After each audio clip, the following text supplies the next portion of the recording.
Assalamualaikum warahmatullahi wabarakatuh. Para pemirsa, khususnya dari anak-anakku, bahasan kita kali ini masih dalam fikih muamalah jual beli, yaitu persoalan yang menyangkut khiyar. Khiyar menurut bahasa artinya memilih antara dua pilihan. Sedang dalam pengertian istilah fikih ialah hak untuk memilih bagi penjual atau pembeli untuk meneruskan akad atau transaksi jual beli atau membatalkannya. Secara umum, khiyar ini memang diperbolehkan, bahkan bisa merupakan anjuran bagi penjual dan pembeli dengan cara membuat kesepakatan terlebih dahulu sebelum melakukan transaksi jual beli tentunya. Khiyar sangat penting agar tidak terjadi penyesalan di kemudian hari, sehingga tetap terjalin silaturahim yang baik antara penjual dan pembeli karena sama-sama merasa diuntungkan. Sedangkan hukum khiyar dalam jual beli menurut Islam secara umum, sebagaimana sudah kita katakan tadi, adalah mubah. Tetapi jika khiyar dipergunakan untuk mencurangi, bisa berubah menjadi haram. Rasulullah pernah bersabda yang artinya, engkau berhak khiyar atau berhak memilih dalam tiap-tiap barang yang kau beli selama 3 hari 3 malam. Jika engkau suka maka teruskanlah atau ambillah, dan jika tidak suka maka kembalikanlah kepada pemiliknya. Hadis riwayat Ibnu Majah. Khiyar dibagi menjadi 4 macam, yaitu pertama khiyar majelis, yaitu khiyar yang berlangsung selama penjual dan pembeli masih berada di tempat jual beli. Jika penjual dan pembeli sudah berpisah, maka hak khiyar sudah tidak berlaku lagi. Penjual sudah tidak bisa membatalkan transaksinya. Jual beli, sebagaimana pembeli tidak dapat meminta kembali uangnya, walaupun sudah mengembalikan barang, dan ini dicapai melalui kesepakatan.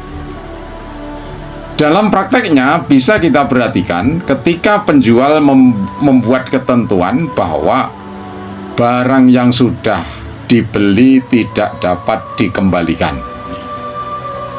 Sebagaimana Rasulullah pernah bersabda yang artinya orang yang mengadakan jual beli diperbolehkan melakukan khiyar selama keduanya belum terpisah dari tempat akad. Ini tertulis dalam kitab Bukhari. Lalu yang kedua adalah khiyar syarat. Khiyar syarat adalah hak untuk melanjutkan atau membatalkan transaksi jual beli selama masih dalam masa tenggang yang disepakati oleh kedua belah pihak. Khiyar syarat ini secara umum berlaku selama 3 hari 3 malam yang dimulai sejak terjadinya akad, kecuali jika ada kesepakatan lain antara kedua belah pihak. Lalu bagaimana jika pada waktu tenggang itu si pembeli atau penjual meninggal? Jika pembeli yang meninggal, tentu barang menjadi hak milik ahli warisnya. Dan jika penjual yang meninggal dalam masa khiyar, maka kepemilikan barang tentu menjadi hak pembeli. Oleh karena itu, dalam khiyar syarat ini, tenggang waktunya harus ditentukan secara cermat. Misalnya pembeli berkata demikian, saya membeli baju ini untuk istri saya, tetapi jika ternyata kekecilan, maka jual beli ini batal. Kemudian penjual menyetujui, ya saya setuju dengan kesepakatan ini. Lalu yang ketiga adalah khiyar aibi. Maksud dari khiyar ini adalah hak pembeli untuk membatalkan akad jual beli atau meneruskannya karena terdapat cacat barang, sehingga bisa mengurangi atau menghilangkan manfaat barang yang dibeli.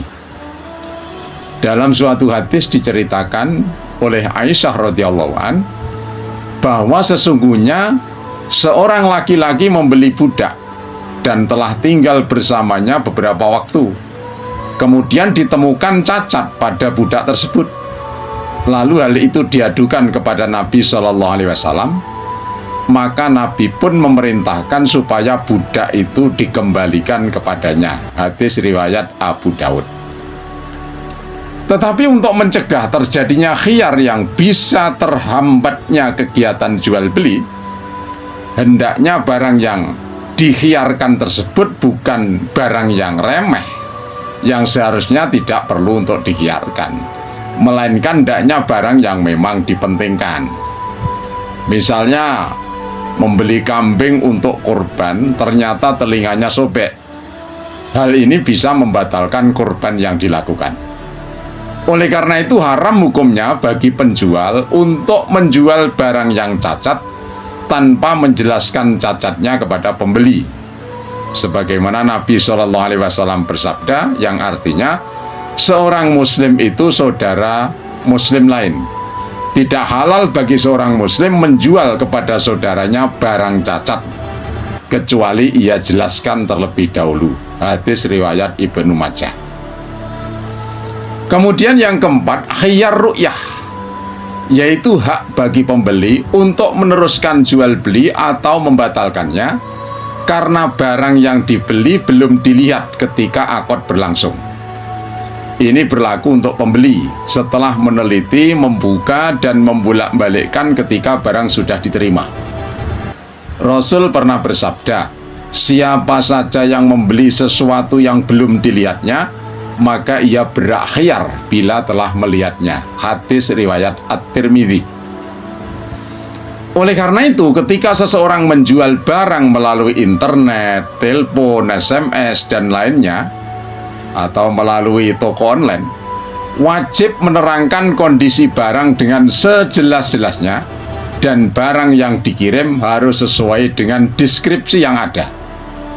Maka penjualan secara online diperbolehkan hanya jika penjual benar-benar bertanggung jawab untuk sanggup memberlakukan khiyar.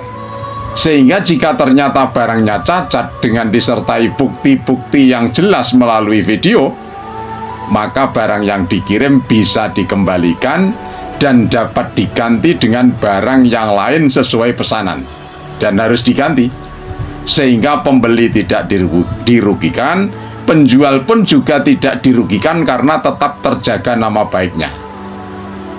Adapun hikmah dengan adanya khiyar ini diantaranya sebagai berikut. Pertama, hikmah yang pertama, menghindarkan terjadinya penyesalan sejak dini antara kedua belah pihak, yakni penjual dan pembeli atau salah satu dari keduanya.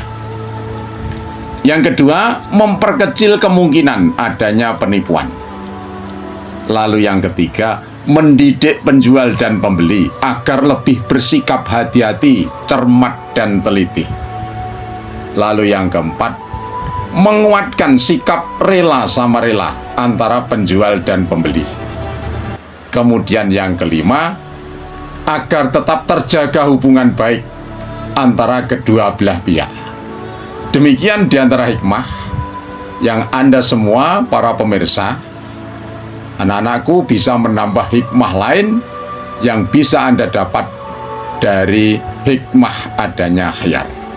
Demikian, semoga seandainya nanti kalian semua nanti terjun dalam dunia bisnis, dalam dunia jual beli, hendaklah tetap berada dalam jual beli yang amanah, dan bisnis yang kita lakukan pun akan bernilai ibadah, mendapat pahala di sisi Allah Subhanahu wa Ta'ala.